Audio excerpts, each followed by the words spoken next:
बोलो श्री सतगुरु महाराज की, श्री प्राणनाथ प्यारे की। अब कहूँ रे इश्क की बात, इश्क शब्दातीत साक्षात।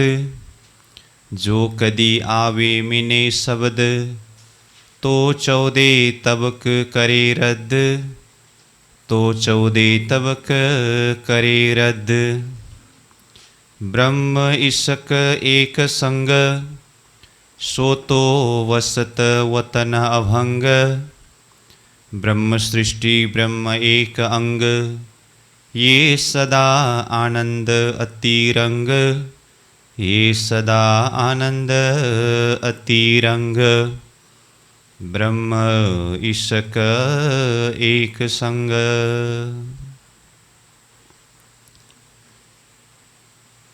तारतम सागर दिव्यवाणी अंतर्गत परिक्रमा ग्रंथ प्रशिक्षण सत्र के चौथा बैठक में हम उपस्थित हैं।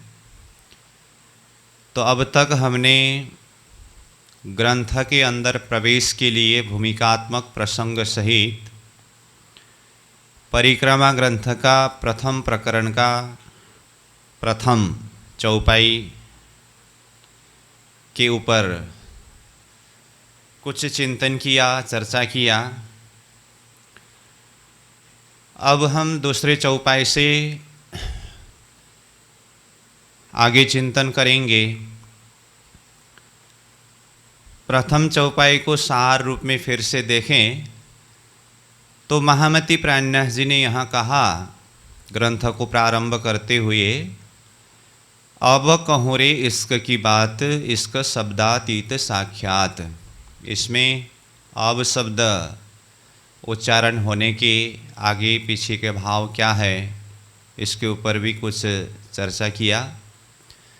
इश्क शब्द और ब्रह्म शब्द, शब्द में दो है, परंतु आगे जाकर के स्वयं प्राणनाथ जी बताते हैं प्रेम ब्रह्म दो एक है। तो इस विषय के ऊपर भी कुछ चिंतन किया है। वह इश्क जो शब्दातीत है, शब्द से परे हैं, स्वयं अक्षरातीत धामधनी महामती प्राणनाथ जी ने उसको शब्द में ला करके ये अखंड वाणी के माध्यम से जाहिर किया। और प्रेम ही साक्षात परमात्मा का ही स्वरूप है।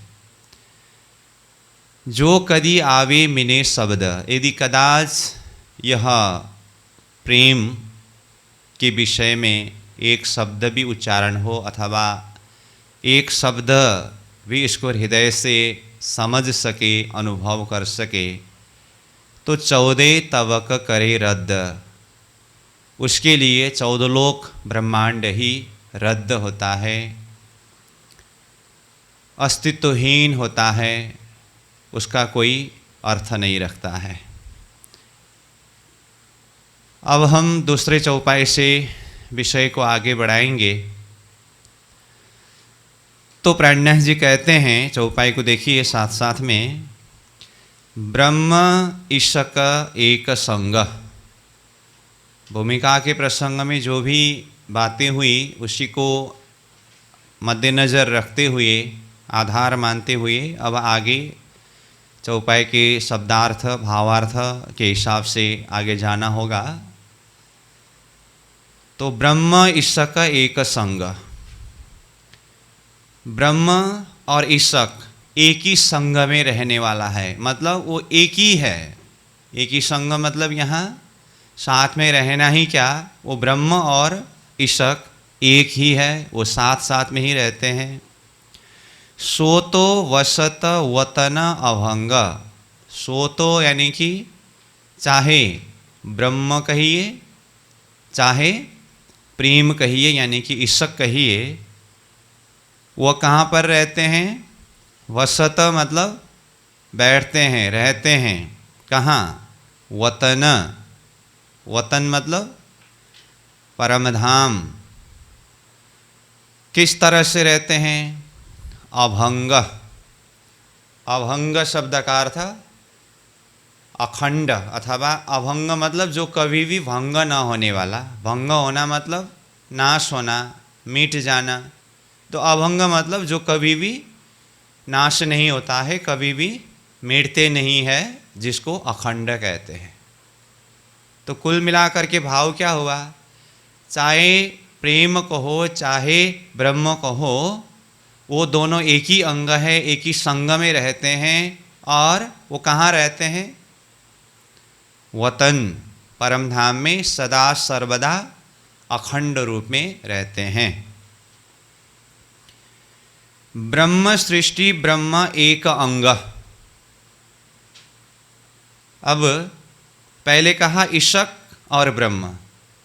इसे दूसरे चौपाई के तीसरे चरण में देखिए क्या कहा? ब्रह्म सृष्टि ब्रह्म एक अंग। ब्रह्म सृष्टि कौन है? ये तो अन्य प्रसंग में भी चर्चा किया है, हम जानते हैं।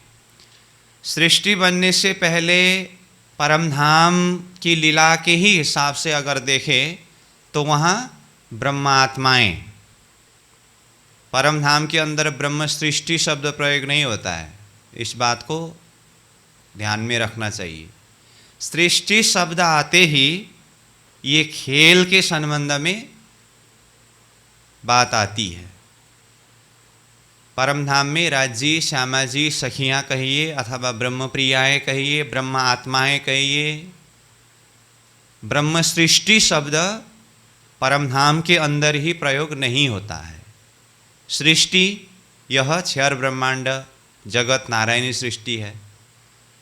तो जब परमधाम की ब्रह्मात्माओं की सुरता यह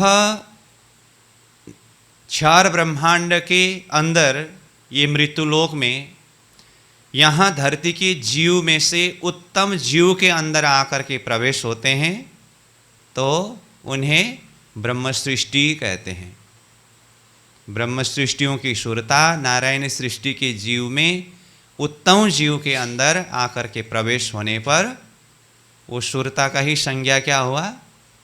ब्रह्म सृष्टि। ये है ब्रह्म सृष्टि के वास्तविक लोकेशन। तो यहाँ से ब्रह्म सृष्टि अर्थ समझने के बाद वही ब्रह्म प्रियाएँ जो परमधाम की आत्मा है, उन्हें ब्रह्म सृष्टि कहा। तो वो चाहे परमधाम में हो, ब्रज में हो, रास में हो, जागरण के ब्रह्मांड में हो, तो वो ब्रह्म सृष्टि सखियाँ और ब्रह्म, ब्रह्म यानी कि परमात्मा श्रीराज जी प्रियतम धनी, एक अंग, वो एक ही अंग है।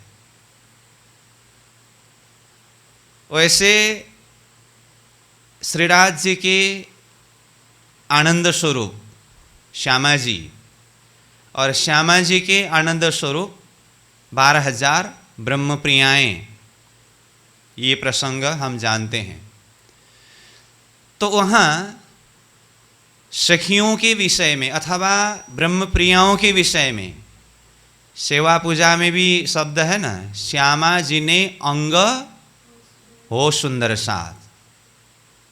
सुंदर साथ यानी कि 12,000 ब्रह्म प्रियाएँ आत्माएं श्यामा जी के अंग स्वरूप है। ऐसे ही श्यामा जी कौन है? श्रीराज जी के अंग है। तो एक हिसाब से चेतना के विस्तार के प्रसंग में अंशांशी भाव से बताते हैं। अंशांशी मतलब श्रीराज जी अंशी है, सखियाँ अंश है।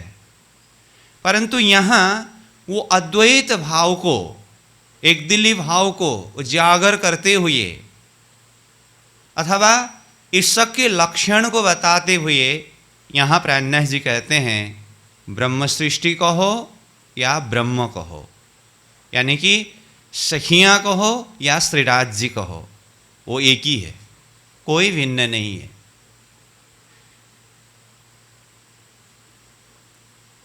सागर और लहर के बीच में क्या संबंध है? देखने में सागर और लहर दो है। शब्द दो आ रहा है ना, सागर और लहर। तो तत्वतः देखें तो दोनों क्या है, जल है। अगर सागर ही न हो तो लहरें होती है नहीं, और लहरें न हो तो फिर सागर कहाँ होता है। देखने में वहां पर नाम दो है परंतु तत्व एक ही है, जल तत्व। ऐसे ही श्रीराज जी कहे, श्यामा जी कहे, सखियां कहे, और भी जितने भी विस्तार है लीला के लिए अनंताद्वैत स्वरूप कहते हैं, परंतु तत्वतः अगर देखें, अद्वैत भाव से, प्रेम दृष्टि से देखें तो वो कोई भिन्न नहीं है। षणंद वाणी में भी प्राणनाथ जी ने कहा, राज जी, श्यामा जी और सखियां सनंद के शब्द से अगर कहे तो आशिक माशुक शब्द के प्रसंग में बताया है। तो वहाँ कहते हैं भेले जुदे जुदे भेले। भेले यानी कि वो एक साथ में है अथवा एक ही है। कहाँ? परमधाम में, क्योंकि वो अद्वैत है। जुदे जुदे, यहाँ खेल में आते समय अलग अलग स्वरूप में आए, इसीलिए खेल के अंदर जुदे जुदे है, अलग अलग है। फिर जब परमधाम में वापस चले जाएंगे फिर वहाँ भेले, एक ही है, वहाँ भिन्न नहीं है। तो इस भाव से देखे, ब्रह्म सृष्टि, ब्रह्म एक अंग, ये सदा आनंद अतिरंग। परमधाम में ब्रह्म सृष्टि, ब्रह्म वो लीला के लिए अनेक भी है और वास्तव में एक भी है। जो भी हो ये सदा आनंद, आनंद तो है ही, और आनंद में भी आगे सदा शब्द आया। सदा मतलब नित्य, निरंतर, सदा, सर्वदा, जो कभी भी खंडित नहीं होने वाला, भंग नहीं होने वाला। ये सदा आनंद अति रंग। रंग शब्द का अर्थ भी आनंद ही है। तीसरे नंबर चौपाई में देखिए, एते दिन गए कई बक, सो तो अपनी बुद्ध माफक, अब कथनी कथों इसक, जाथे छूट जाए सब शक।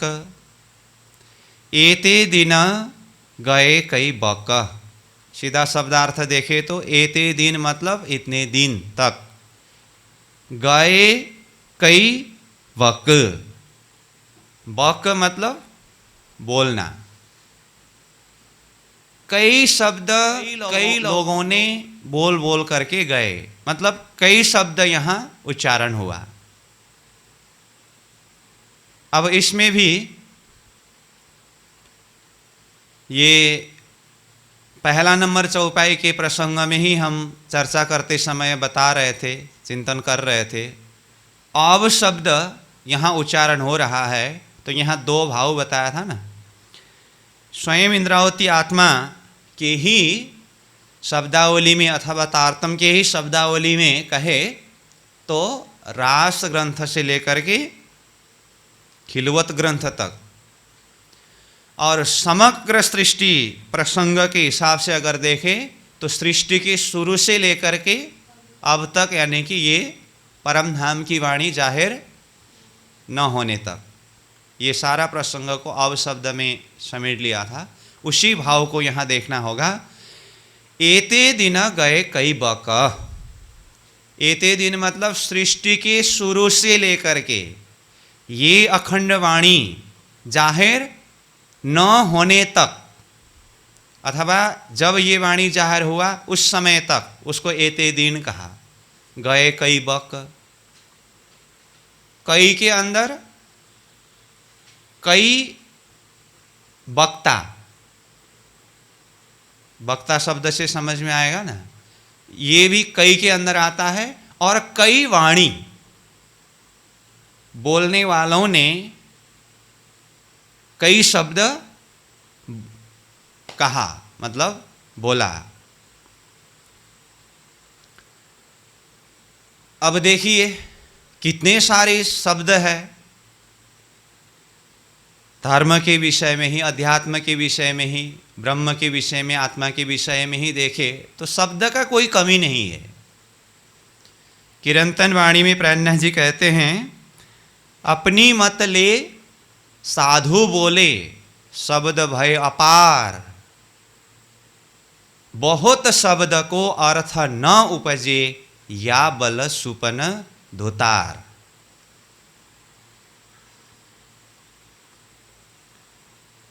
यहां क्या कहा? अपनी मत ले साधु बोले। यहां आया ना, एते दिन गए कई बक। तो बोलने वाले कौन है?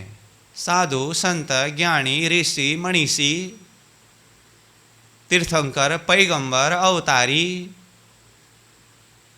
सब कोई। अपनी मत ले साधु बोले, अपनी अपनी बुद्धि माफक, मत मतलब मति, बुद्धि, साधु बोले शब्द भय अपार। इतने सारे शब्द हुआ, अपार शब्द है। शब्द का तो विस्तार हुआ, परंतु उसके अर्थ के विषय में, उसके तत्व के विषय में देखे तो बाकी की तो बात ही छोड़ दीजिए। जिसने वह शब्द कहा, शब्द का विस्तार किया, उनको ही अगर अर्थ पूछे तो बहुत शब्द को अर्थ न उपजे। शब्द का अर्थ तो आता ही नहीं। प्राणनाथ जी कहते हैं ऐसा क्यों हुआ? या बल सुपन धोतार, ये सपना रूप अथवा माया छल रूप का ये खेल है।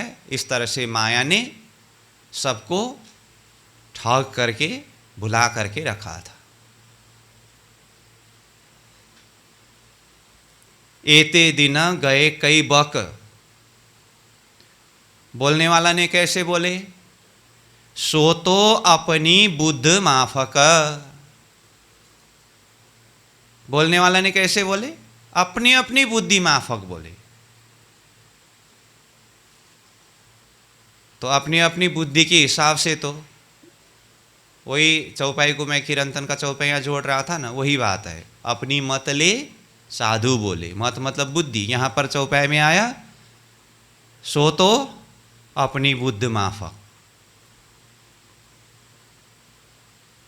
अब प्राणनाथ जी कहते हैं, अब कथनी कथूं इसक। अभी तक बहुतों ने अपनी अपनी बुद्धि माफक बहुत शब्द कहा, कर्म के विषय में, उपासना के विषय में, ज्ञान के विषय में, जो पहले भी बताया। लेकिन ईश्वर के विषय में किसी ने भी कुछ नहीं कहा। इसलिए प्राणनाथ जी कहते हैं, अब कथनी कथों ईशक। कथनी मतलब बातें, कथनी कहने की बात। कथूं मतलब कहूं, क्या बात कहूं? इश्क, इश्क की बात कहूं। शुरू में ही कहा ना, अब कहो रे इश्क की बात। उसी बात को और विस्तार करके बता रहे हैं। अब कथनी कथों इश्क। प्राणनाथ जी को पूछा जाए, आप क्यों इश्क के विषय में कहने जा रहे हैं? इश्क की क्या विशेषता है? क्या जरूरी है इश्क के विषय में कहना ही? तो आगे कहा, जाथे छूट जाए सब शक। जाथे मतलब जिसके द्वारा, जिसके द्वारा मतलब जो इश्क के विषय में मैं कहने जा रहा हूं, उसके द्वारा छूट जाए सब शक। सब के शक मतलब शंका, भ्रम, ये सब छूट जाएगा, मतलब हट जाएगा, दूर हो जाएगा, मिट जाएगा। तो अब यहाँ पर विचार करें तो धरती में शंका क्या है? जो प्राणनाथ जी ये ईशकमय वाणी के माध्यम से सबकी शंका को दूर करने की प्रतिबद्धता जाहिर कर रहे हैं। कहा ना, जाथे छूट जाए सब शक। शक का अर्थ क्या कहा? शंका। तो शंका क्या है जो प्राणनाथ जी दूर करने जा रहे हैं?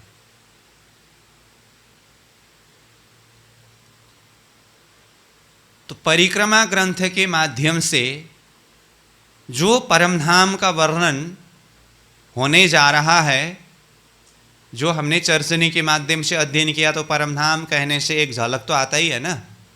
तो महामती प्राणनाथ जी अथवा निजानंदाचार्य सतगुरु श्री देवचंद्र जी महाराज के आगमन से पूर्व वो परमधाम के विषय में लोगों को शंका थी या बेशक थे? परमधाम कहाँ है, कैसे हैं, इस विषय में हृदय के अंदर शंका थी या लोग बेशक थे? ये तो परिक्रमा ग्रंथ है। अब ये परिक्रमा ग्रंथ के द्वारा, ये ईशक का प्रकरण के द्वारा ही आगे सागर ग्रंथ, श्रृंगार ग्रंथ, वो सब प्रसंग क्रमशः आगे जाने वाला है, जिसमें श्रीराज जी की स्वरूप, श्रृंगार। परिक्रमा ग्रंथ के बाद जो सागर ग्रंथ है, सागर ग्रंथ में सिर्फ मूल मिलावा के अंदर का ही वर्णन है।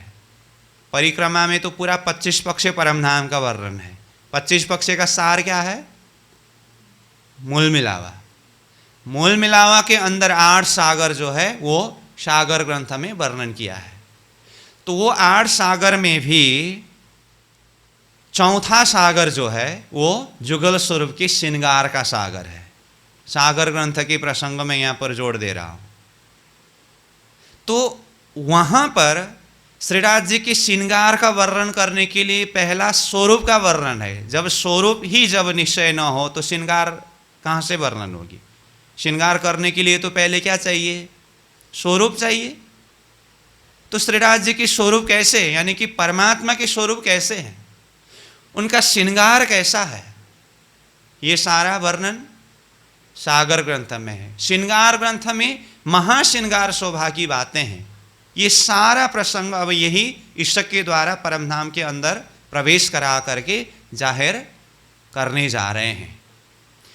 तो यहाँ प्राणनाथ जी ने कहा कि अब मैं जो ईशक के विषय में बताने जा रहा हूँ, जिसके द्वारा सबकी शंका को मिटा देता हूँ, दूर करा देता हूँ।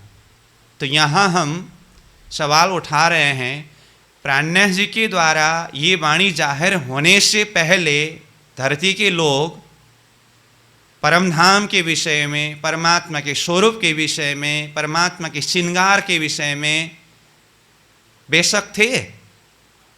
नहीं थे ना। ये तो हम बात कर रहे हैं तारतम अवतरण होने से पहले। आज की ही तिथि में भी अगर देखें तो श्रीराज जी की शुक्र गुजारिश करनी चाहिए कि ऐसे अस्त व्यस्त मस्त संसार के बीच में से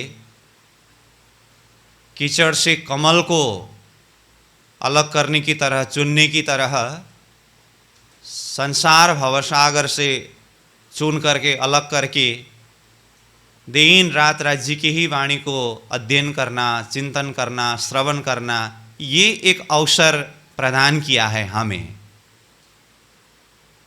ये श्रीराज जी की कृपा है, जिसके द्वारा हम इस चीज़ को जैसे तैसे समझने की प्रयास कर रहे हैं।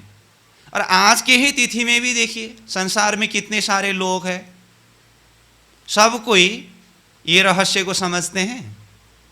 नहीं समझते हैं ना। तो उनके हृदय के अंदर की शंका को देखिए। इसीलिए परमात्मा का धाम, नाम, स्वरूप, लीला के विषय में दूर से अटकल किया जरूर, लेकिन निश्चय रूप में बता नहीं सके। इसीलिए प्राणनाथ जी कहते हैं ये सारे विषय में सब सशंकित है। किसी के भी हृदय के अंदर दृढ़ निश्चय नहीं है, चौकस नहीं है। तो ये ईशकमय वाणी के माध्यम से मैं वो भ्रांति को, वो शंका को दूर करा देता हूं। तो इसीलिए कहा जाथे छूट जाए सब शक। जाथे मतलब का थे, ये शकमय प्रेममय परम धाम की वाणी से अथवा तारतम वाणी से। अब आगे चौथा चौपाई देखिए। वोए वोए ईशक न था एते दिन, कईयों ढूंढिया गुण निर्गुण, धीक धीक पड़ो सोतन, जो तन ईशक बिन। बोए बोए शब्द का अर्थ है हाय हाय, एक प्रस्तुति का ढंग है। हाय हाय एक आश्चर्य सूचक भी है। बोए बोए मतलब क्या कहा, हाय हाय। ईशक न था एते दिन, एते दिन मतलब सृष्टि के शुरू से लेकर के अब तक धरती में ईशक ही नहीं था, प्रेम ही नहीं था।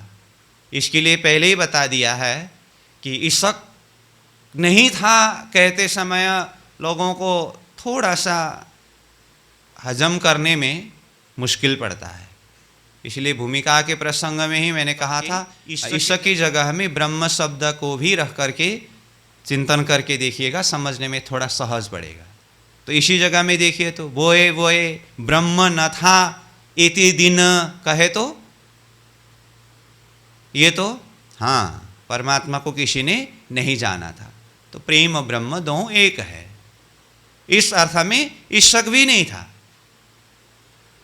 कईयों ढूंढिया गुण निर्गुण, कईयों ने मतलब कई साधकों ने शास्त्रों के कई शब्दों के माध्यम से ढूंढिया मतलब खोजा।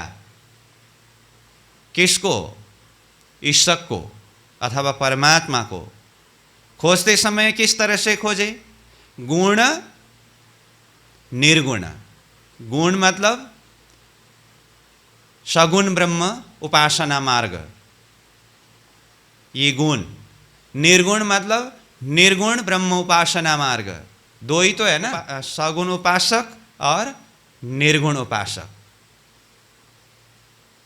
गुण निर्गुण यानी कि दोनों प्रकार से खोजी किया। गुण यानी कि भक्ति मार्ग, निर्गुण मतलब ज्ञान मार्ग। भक्ति मार्ग के द्वारा भी परमात्मा को खोजी किया। भक्ति मतलब उपासना, और निर्गुण मतलब ज्ञान मार्ग के द्वारा भी परमात्मा को अथवा ईशक को जानने का प्रयास किया, परंतु जान नहीं पाया। धीक धीक पड़ो सोतन, जो तन ईशक बिन। प्राण जी कहते हैं धीक धीक धिक्कार है वह तन, जो तन ईशक के भी नहीं गया। तन मतलब शरीर, शरीर मतलब अब शरीर के अंदर हृदय। जिस हृदय के अंदर ईशक नहीं है अथवा जिस हृदय के द्वारा ईशक को जान नहीं सका, वो हृदय को ही धिक्कार है, वह तन को ही धिक्कार है, उसका कोई अर्थ नहीं है। आगे देखिए पांचवा चौपाई। ईशक नाही मिने श्रेष्ठ सुपन्न, जो ढूंढिया 14 भवन। ईशक धनिये बताया, ईशक बिना पियू न पाया। कहा ईशक नाही मिने श्रेष्ठ सुपन्न।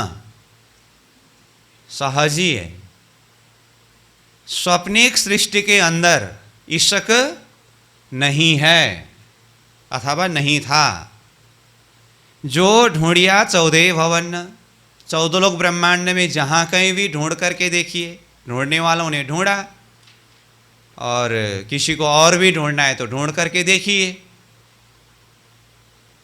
पहले ही चौपाई बताया है यहाँ, सुखव्यास कहे भागवत में प्रेम ना त्रिगुण पास। त्रिगुण के पास प्रेम नहीं है कहना, अथवा 14 भवन में प्रेम नहीं है कहना, बात वही है। ईशक धनिये बताया, तो फिर ये 14 लोक ब्रह्मांड में ही, स्वप्निक सृष्टि में ही ईशक नहीं था, तो फिर ये ईशक को किसने बताया, किसने जाहिर किया? कहते हैं ईशक धनिये बताया।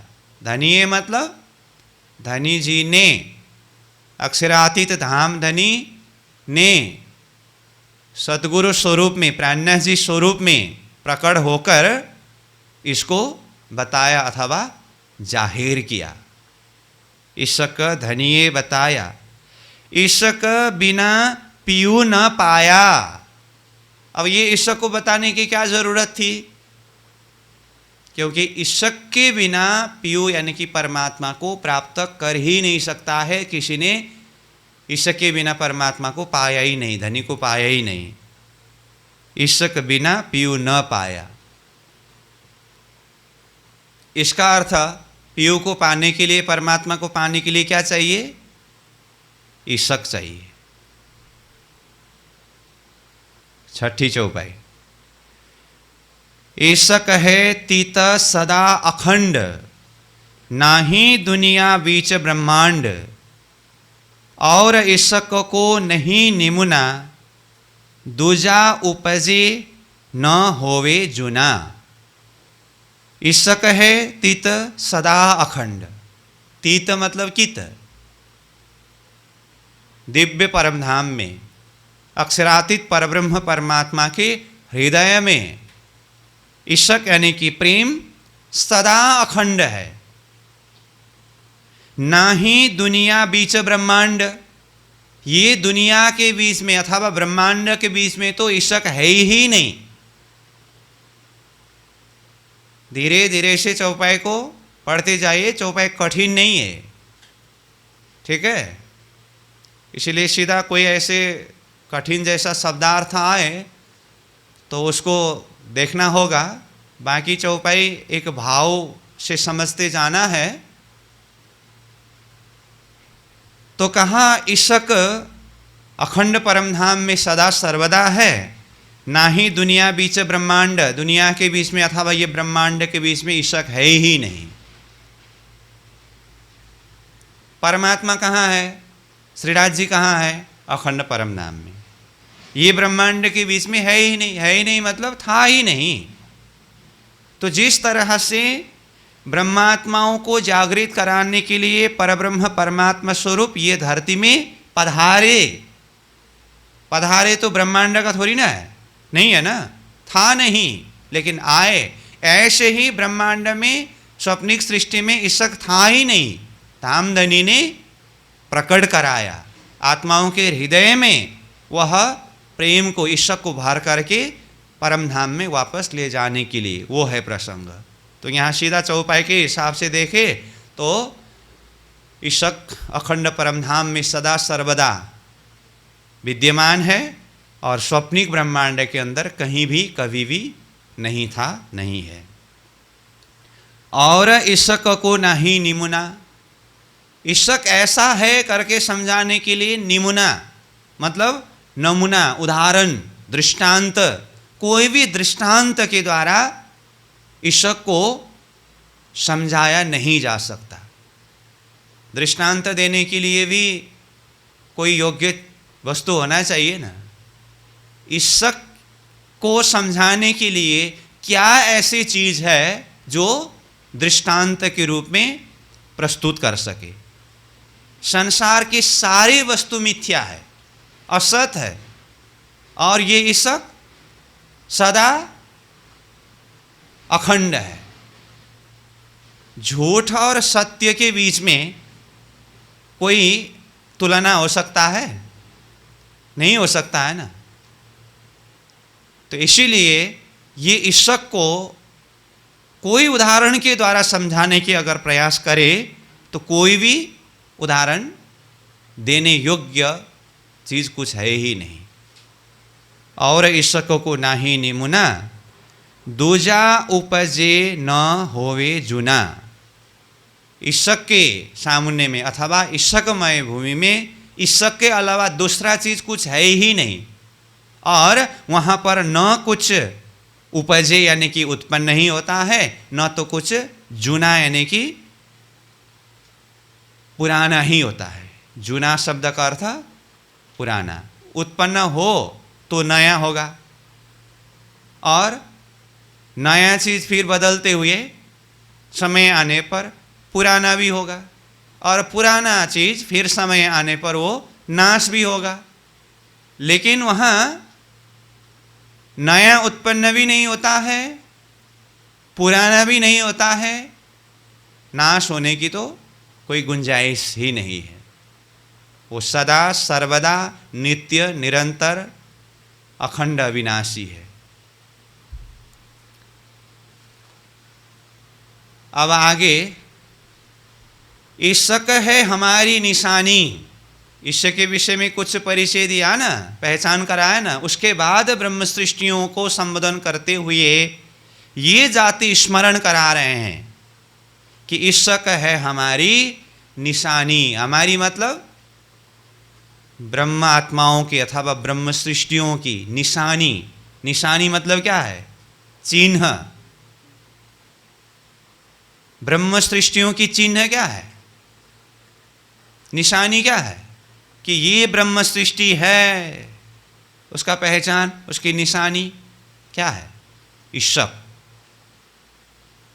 जिसके अंदर ईशक है यही उसका पहचान है कि ये ब्रह्म सृष्टि है।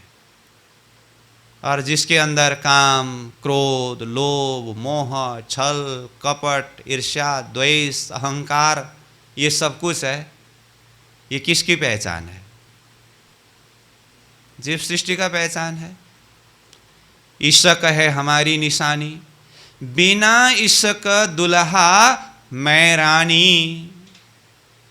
आत्मा भाव से, अंगना भाव से प्रियतम धाम धनी आत्मा के मालिक श्रीराज जी महाराज को दुल्हा शब्द के द्वारा संबोधन करते हुए कहते हैं कि हे दुल्हा, हे प्रियतम धनी, ईशक के बिना तो मैं रानी यानी कि रद्द ही हो जाती हूँ। रानी शब्द का अर्थ रद्द। रद्द का मतलब अस्तित्वहीन। ईशक के बिना तो मेरा कोई अस्तित्व है ही नहीं। सुहागिन आत्मा के लिए उसका एकमात्र अस्तित्व, एकमात्र आधार ही ईशक है। ईशक है हमारी निशानी, बिना ईशक दुल्हा मैं रानी। हे दुल्हा, आपके ईशक के बिना मैं रद्द हो जाऊंगी, मतलब ये मेरा कोई भी अस्तित्व नहीं है।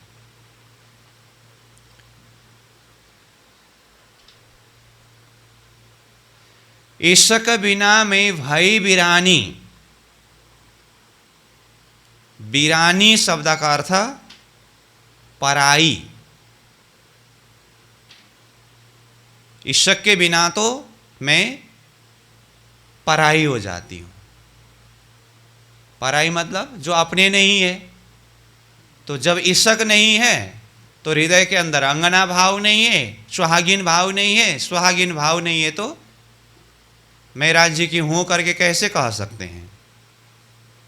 तो राज्य की हूँ अगर ये दावा न कर सके तो फिर बिरानी हुआ।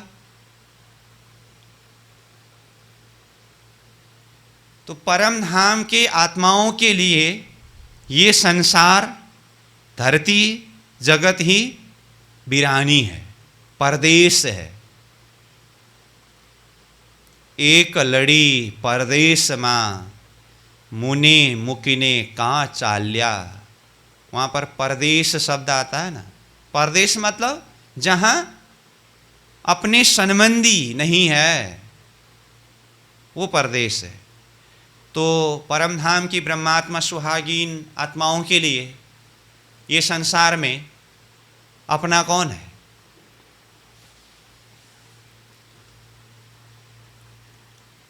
तो अगर हृदय के अंदर ईशक प्रकट हुआ, प्रियतम धाम धनी श्रीराज जी के साथ में संबंध का बोध हुआ, संबंध जुड़ गया, तो फिर सब कुछ पाया। उसके अलावा इसका कोई अस्तित्व नहीं है। ईशक बिना मैं भई बिरानी, बिना ईशक न सकी पहचानी। ईशक के बिना तो पहचान ही नहीं कर सकती है। किसकी पहचान? प्रियतम धामधनी की पहचान न तो स्वयं अपना ही पहचान कर सकती है। अपना भी पहचान हो तो भी संसार में इतना ज़्यादा अस्त व्यस्त तो नहीं होंगे। मैं परम धाम की सुहागिन आत्मा हूँ, इतना अगर अंदर से दृढ़ निश्चय हो, ये पहचान हो, तो फिर मैं परम धाम की सुहागिन आत्मा हूँ, तो फिर परमात्मा से मिलने के लिए तो अंतर हृदय में प्यास तो होगी ही होगी ना।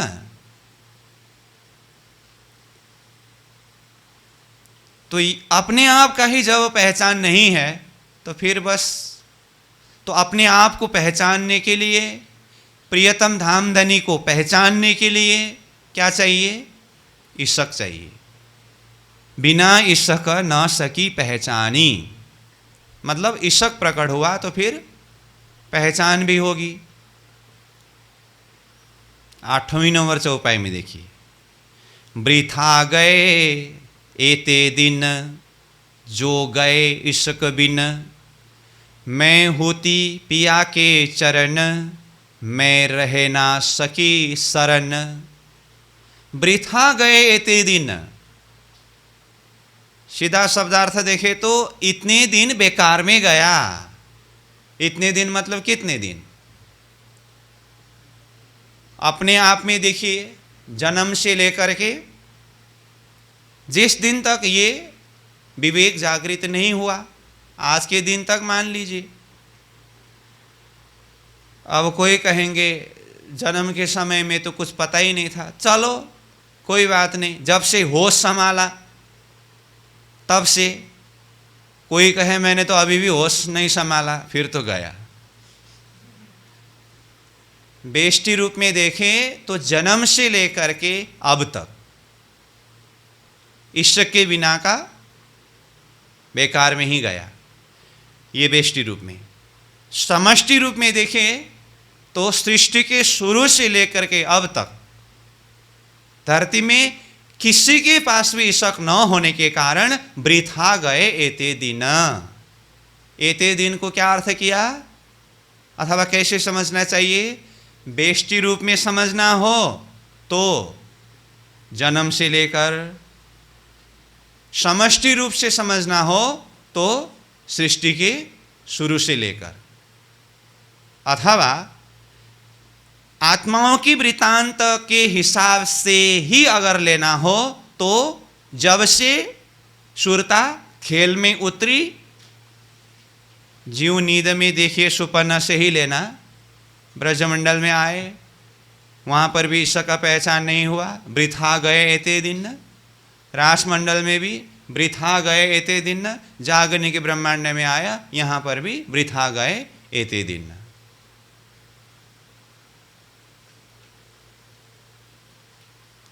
अलग अलग हिसाब से चिंतन करने का सूत्र बता रहा हूँ। जो गए ईशक बिना, बेकार में क्यों गया? तो चाहे जन्म से हो, चाहे सुरता के खेल में अवतरण से लें, चाहे सृष्टि के शुरू से ले, बेकार में क्यों गया? इसीलिए गया जो गए ईशक बिना। ईशक के बिना का जीवन कोई जीवन है, इसीलिए वो बेकार में गया हुआ। मैं होती पिया के चरण, कहाँ? मैं होती मतलब मैं थी कहाँ? पिया के चरण शरण में थी। कब? खेल में आने से पहले, दिव्य परम धाम में। खेल में आने से पहले परम धाम में श्रीराज जी के चरण शरण में ही थे ना। क्यों आना पड़ा खेल में? वही ईश्वर को न जान पाने के कारण। फिर से वही चौपाई, एक पातशाही अरस की, दूजा वाहिदत्त का इश्क।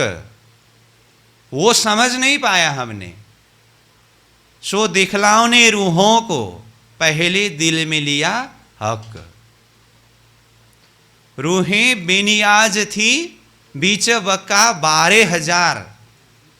बेनियाज मतलब बेहोशी अवस्था में थे, अनजान अवस्था में थे, अज्ञान अवस्था में थे, कोई शुद्धि बुद्धि नहीं थी।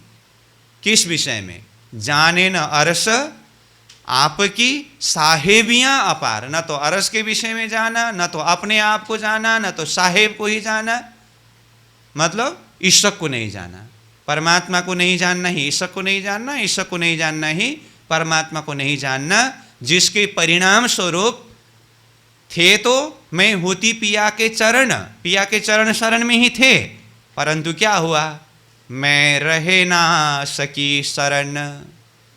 यही ईश्वर को जान न पाने के कारण पिया के चरण शरण में रह नहीं सकी। शरण मतलब उनके शरणागति, उनके साथ में चरण शरण में नहीं रह सकी। कमी क्या हुई? वही ईश्वर को जान नहीं पाया। अगर ईश्वर को जाने होते, राज्य की पातशाही को समझे होते, तो राज्य महाराज खेल बनाने के विषय में, आत्माओं को खेल में भेजने के विषय में कोई विचार करते? नहीं करते ना। इसीलिए मैं रह ना सकी शरण। क्यों रहा जीव बिना जीवन, क्यों न आया हो मरण, अंग क्यों न लागी अगिन, याद आया न मूल वतन। पिया के चरण शरण में रह नहीं सके, परदेश रूप संसार में आ गए, और परदेश रूप संसार में आकर के तो और धनी से दूर, धनी के इश्क से दूर, इतना करके भी आत्मा फिर जिंदे ही है। आश्चर्य की बात तो ये है, परम धाम में ईश्वर को समझ नहीं सका, संसार में आना पड़ा। संसार में आने के बाद तो और ऐसे उजाड़ भूमि में न धाम, न धनी, न धनी का इश्क। तो होना चाहिए था ना अंदर से। मछली का आधार है जल, जल से मछली को अलग कर दिया जाए तो क्या स्थिति होगी? लेकिन ईश्वरमय भूमि से आत्माओं को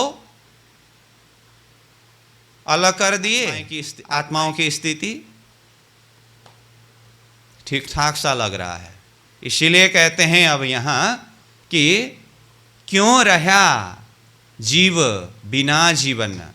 थोड़ा होश में आने के बाद ये भाव जागृत हो रहा है कि क्यों रहा जीव। ये देह में, यह शरीर में जीव कैसे रह रहा है बिना जीवन। जीवन मतलब अपने आधार स्वरूप प्रियतम धनी अथवा आधार स्वरूप ईश्वर के बिना ये जीव यह देह में कैसे रह रहा है। क्यों रहा जीव बिना जीवन। जीवन शब्द का अर्थ क्या कहा? जीवन मतलब आधार, आधार मतलब प्रियतम धनी अथवा धनी के ईश्वर। क्यों न आया हो मरण। ईश्वर के बिना अथवा धनी के बिना मरण क्यों नहीं आ रहा है, मृत्यु क्यों नहीं आ रहा है? यह आश्चर्य की बात है। उदाहरण के लिए क्या कहा हमने? मछली का आधार ही जल है। जल से अलग करने पर अथवा अलग होने पर मछली की स्थिति क्या होगी? तो प्राणनाथ जी ने ब्रह्म आत्माओं को संबोधन करते हुए ये कहा कि हे आत्माएं, तुम परम धाम के हौज कौशर के मछली हो। कहने का अर्थ हौज कौशर रूपी श्रीराज जी के हृदय के सागर रूपी जल के अंदर झीलने वाले, गोता लगाने वाले, लीला विहार करने वाली, डूबने वाली अंगनाएं हो, आत्माएं हो। तो फिर वहां से अलग होने पर मरण क्यों नहीं आ रहा है? यही आश्चर्य की बात है। क्यों रहा जीव बिना जीवन, क्यों न आया हो मरण, अंग क्यों न लागी अगिन। अंग में, ये शरीर के अंग, अंग में, हृदय अंतस्करण में, अंग मतलब अंतस्करण हृदय में, स्थूल रूप में देखे तो शरीर के अंग, अंग में क्यों न लगे अगिन। अग्नि कहने से अब स्थूल शरीर के लिए तो अग्नि, स्थूल अग्नि ही होता है। हृदय अंतस्करण की अगर बात करें तो यहाँ अग्नि शब्द का अर्थ विरह रूपी अग्नि। विरह अग्नि में ये हृदय अंतस्करण जल वल करके राख क्यों नहीं हो रहा है?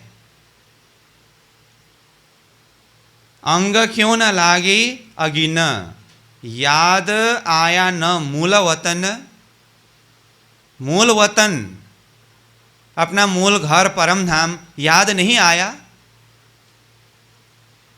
शांति से बैठ गए संसार में, ईश्वर के बिना ही, धनी के बिना ही।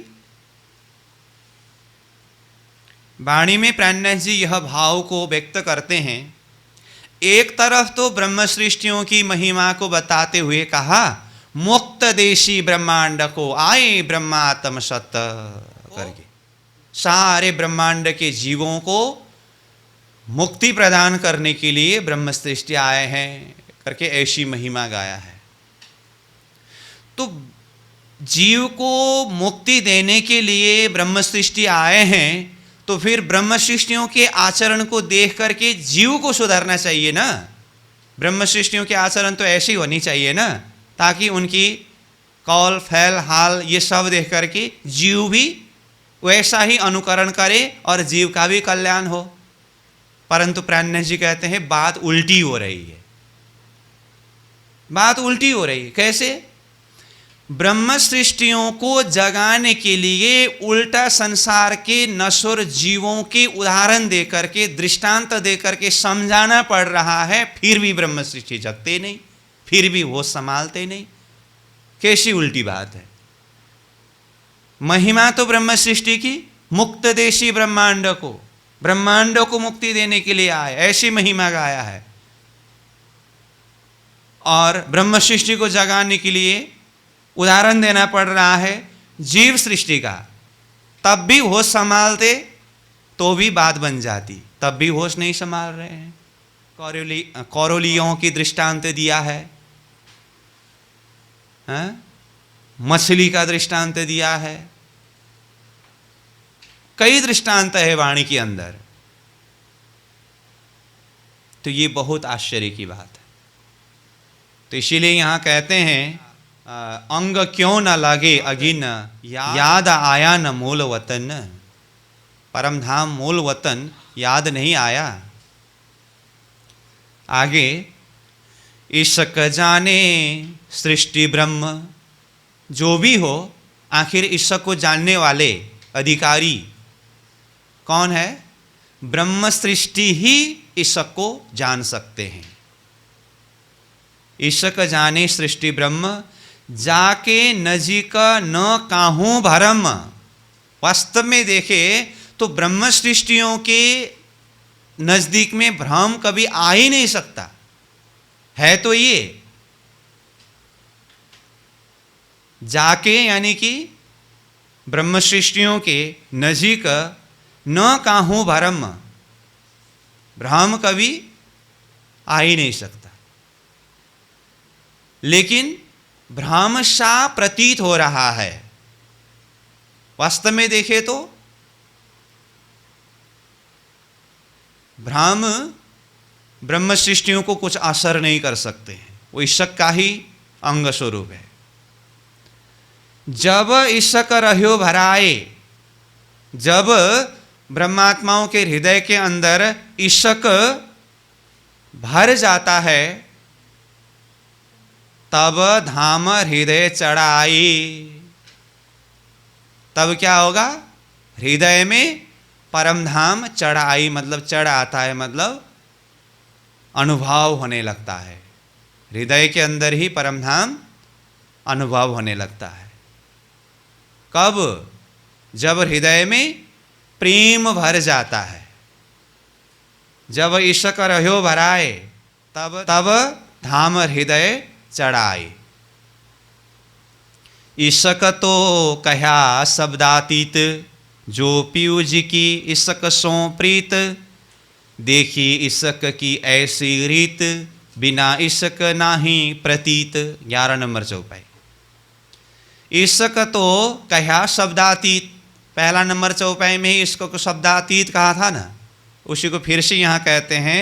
ईशक तो कहा शब्दातीत, जो पीयू जी की ईशकसों प्रीत, पीयू जी की प्रीति किसके साथ में है? प्रीत मतलब प्रीति अथवा संबंध किसके साथ में है? ईशक के साथ में है।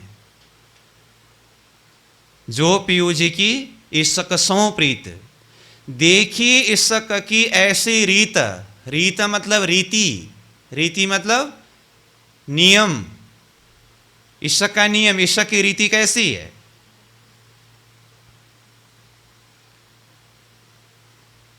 पीयू जी ईशक के साथ में ही प्रीत करते हैं, ये ईशक का रीति है। बिना ईशक नहीं प्रतीत, प्रतीत शब्द का अर्थ है विश्वास। पीयू जी को अथवा ब्रह्मात्माओं को ईशक के बिना दूसरा कोई भी चीज में विश्वास नहीं होता है। अगर विश्वास है तो एकमात्र ईशक। तो ईशक में विश्वास होने का अर्थ ही ब्रह्म में विश्वास होना अथवा परमात्मा में विश्वास होना। तो परमात्मा के अलावा दूसरा चीज है क्या जो कि विश्वास करने योग्य हो? कुछ भी नहीं है। प्रतीत विश्वास। ईशक नेहचे मिलावे पीयू। अब तो वही भाव में चौपाई चलता रहेगा। क्या कहा? ईशक नेहचे मिलावे पीयू। ईशक निश्चय ही पीयू को मिलन कराता है अथवा पीयू के साथ में मिलन कराता है। बिना ईशक न रहे या को जीव, या को मतलब ब्रह्म सृष्टियों को अथवा ईशकमय आत्माओं के जीव ईशक के बिना रह ही नहीं सकता है। बिना ईशक न रहे या को जीव। ब्रह्म सृष्टि की यही पहचान, ब्रह्म सृष्टि की पहचान क्या है? जो भी लक्षण बता रहे हैं यही ब्रह्म सृष्टि की पहचान है। आत्म इसकई की गलतान, वो ब्रह्म सृष्टि को आत्मा शब्द के द्वारा भी कहा, वो तो इश्क में ही गलतान मतलब गलित गात हो जाती है। कौन? ब्रह्म सृष्टियां इश्क में ही गलित गात हो जाता है, उसी में ही एकाकार हो जाता है। जल में मिश्री को मिलाने के बाद जल से मिश्री को अलग कर सकते हैं? नहीं कर सकते हैं ना। ऐसे ही ब्रह्मात्माएं ईशक में यानी कि ईशक स्वरूप परमात्मा में ही गलित गात हो जाते हैं, गलतान हो जाते हैं, अपने अस्तित्व को मिटा देते हैं। आगे कहते हैं ईशक याही धनिये बताया, ईशक याही सृष्टि गाया, ईशक याही में समाया, ईशक याही सृष्टि चित्त लाया। देखिए, ईशक याही धनिये बताया, ऐसी ईशक जिसके विषय में प्रसंग चल रहा है, ऐसे ईशक किसने बताया? धनिये बताया। साक्षात धामधनी प्रियतम श्रीदास जी महाराज ने बताया। ईशक याही सृष्टि गाया, और ये ईशक की महिमा, याही सृष्टि मतलब ब्रह्म सृष्टियों ने ही ये ईशक की महिमा को गाया। उन्होंने ही समझा और उन्होंने ही इसकी महिमा को गाया। ईशक याही में समाया, यह ईशक याही में मतलब इन्हीं ब्रह्म सृष्टियों के हृदय के अंदर ही यह ईशक समाया। समाना मतलब मिल जाना, प्रवेश हो जाना। ईशक याही सृष्टि चित्त लाया, याही सृष्टि मतलब ब्रह्म सृष्टियों ने ही यह ईशक को चित्त लाया। चित्त में लाया मतलब चित्त में धारण किया। ईशक पिया को बतावे विलास, ईशक ले चले पीयू के पास, ईशक मिने दर्शन, ईशक होए ना बिना सुहागिन। अब भाव एक ही हिसाब से जाएगी, इसीलिए चौपाई चौपाई के हिसाब से हम सीधा सीधा आगे बढ़ेंगे। तो 14 नंबर चौपाई में हम पहुँचे। ईशक पिया को बतावे बिलास। ये ईशक पिया जी के साथ में कैसी विलास होती है। विलास मतलब आनंद। प्रियतम धामधनी के साथ के आनंद को कौन जाहिर करके बताएंगे? ईशक। ईशक ले चले पीयू के पास। ईशक पीयू के पास में ही ले चलते हैं। ईशक ही आत्मा को पीयू के पास में ले जाने वाले हैं। ईशक मीने दर्शन। ईशक के द्वारा ही दर्शन होता है। मीने मतलब में, अथवा में मतलब ईशक के द्वारा। ईशक में दर्शन मतलब ईशक के द्वारा ही दर्शन होता है। ईशक होए न बिना सुहागिन। ये भी निश्चय है। ईशक होए न बिना सुहागिन। सुहागिन आत्माओं के बिना किसी के हृदय में भी यह ईशक होता ही नहीं। तो सुहागिन कौन है? परम धाम की ब्रह्मात्माएं। सुहागिन शब्द का अर्थ क्या है? सुहागिन मतलब सुहाग को लेने वाली सुहागिन। सुहाग शब्द का अर्थ है आनंद। तो प्रियतम परमात्मा के साथ में ये आत्माएं सुहाग यानी कि आनंद को लेती है अथवा आनंद अनुभव करती है। तो ये आनंद अनुभव करने वाली, आनंद को लेने वाली सखियां सुहागिन। तो सुहागिन के बिना अन्य किसी के पास भी ईशक नहीं होती है। ईशक ब्रह्म सृष्टि जाने। ब्रह्म सृष्टि यही बात माने। खास रूहों का यही खान। इन अरवाहों का यही पान। 15 नंबर चौपाई। ईशक ब्रह्म सृष्टि जाने। ईशक को कौन जानती है? ब्रह्म सृष्टि ही जानते हैं। ब्रह्म सृष्टि यही बात माने। ब्रह्म सृष्टि ही ईशक की बात को मानते हैं, उस बात के ऊपर चलती है। खास रूहों का यही खान। खास मतलब खास रूह ब्रह्म सृष्टियों का ये ईशक ही खान यानी कि खाना, भोजन, आहार है। ब्रह्म सृष्टियों का आहार क्या है? ईशक ही है। इन अरवाहों का यही पान। पान मतलब पीने का, जल पीने का जो चीज है वो भी राज्य का ईशक ही है।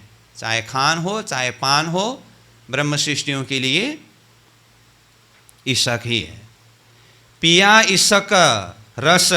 ब्रह्म सृष्टि को अरस परस। काहूं और न ईशक खोज। औरों जाए न उठाया बोझ। पिया ईशक रस। पिया ही ईशक का रस है अथवा ईशक का रस ही पिया है, अथवा ईशक के द्वारा ये पीयू परमात्मा के प्रेम को प्राप्त कर सकते हैं। ब्रह्म सृष्टि को अरस परस। ब्रह्म सृष्टियों को अरस परस यानी कि आमने सामने में। किसके आमने सामने में? प्रेम स्वरूप परमात्मा के आमने सामने में अरस परस कराने वाले कौन है? ईशक ही है। अरस परस मतलब क्या कहा? आमने सामने, रूबरू बोलते हैं ना, वो ईशक के द्वारा ही होगा। काहूं और न ईशक खोज।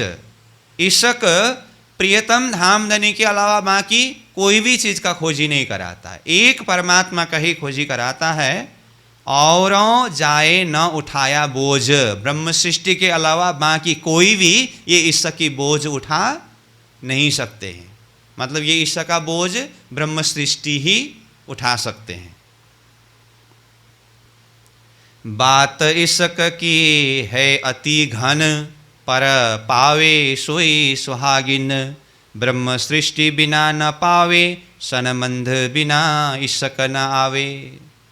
बात ईशक की है अति घन। घन मतलब बहुत ही ज़्यादा, मतलब ईशक की बात बहुत ही ज़्यादा, मतलब बहुत ही ज़्यादा बारीकी बात है, सूक्ष्म बात है। पर पावे सोई सुहागिन। परंतु ये ईशक कौन प्राप्त कर सकते हैं? सुहागिन आत्मा ही यह ईशक को प्राप्त कर सकते हैं। पहले भी आया था ब्रह्म सृष्टि बिना न जाने करके, यहाँ पर फिर से आया पर पावे सोई सुहागिन, सुहागिन आत्मा ही यह ईश्वर को प्राप्त कर सकती है। ब्रह्म सृष्टि बिना न पावे, वह सुहागिन ही ब्रह्म सृष्टि है। ब्रह्म सृष्टियों के बिना ये ईश्वर को कोई प्राप्त नहीं कर सकते हैं। सनबंध बिना ईश्वर न आवे, सनबंध के बिना ईश्वर नहीं आ सकता है। तो इसका मतलब सनबंधी कौन है? ब्रह्म सृष्टि ही सनबंधी है।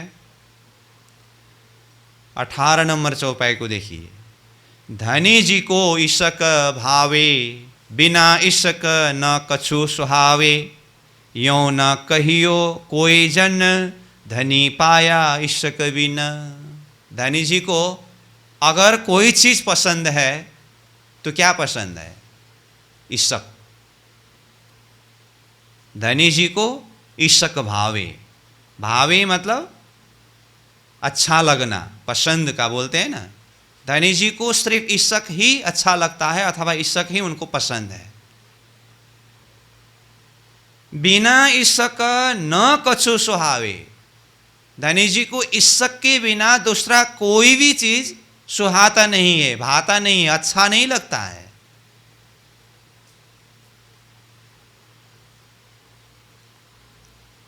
यो न कहियो कोई जन, इसीलिए इस विषय को कोई साधारण सी मत समझना। ऐसा कोई ना कहना कि धनी पाया ईशक बिना, हमने तो ईशक के बिना ही धनी को पा लिया, ऐसा मत सोचिएगा। ऐसा कहना नहीं।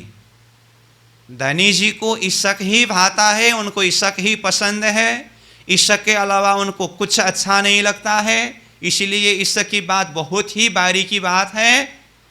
धनी पाया ईशक बिना, ऐसा कोई भी न कहिए कि धनी को हमने ईशक के बिना ही पाया, ऐसा संभव नहीं है। मतलब धनी को अगर पाना हो तो ईशक को तो हृदय में प्रकट कराना ही होगा, धारण कराना ही होगा।